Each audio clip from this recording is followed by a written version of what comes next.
Hi friends, சூடான இடியாப்ப noodles எப்படி பண்ணு பார்க்கலாமா? என்னடா இடியாப்ப நூடுல்ஸ் அப்படி பார்க்காதீங்க. காலையில் உள்ள இட்லி இடியாப்பம் மீதி இருந்தது. அதை வச்சு தான் இடியாப்ப நூடுல்ஸ் எப்படி பண்ணுறதுன்னு பார்க்கலாம்.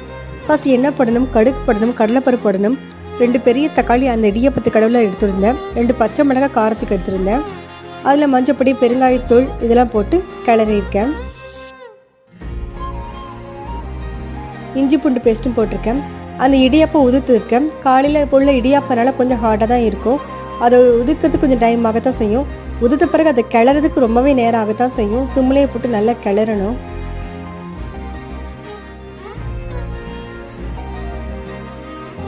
இதில் எண்ணெய் போட்டு, கடுகு போட்டு, கடலைப்பருப்பு போட்டு, இஞ்சி பூண்டு பேஸ்ட் போட்டிருக்கேன்.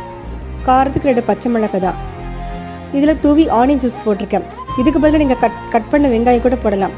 நான் ஆல்ரெடி ஆனியன் சிப்ஸ் வச்சுருந்தேன், அதனால் அதில் மேலே தூவி போட்டிருக்கேன். சூடான இடியாப்ப நூடுல்ஸ் ரெடி. ட்ரை பண்ணி பாருங்கள். நன்றி, வணக்கம்.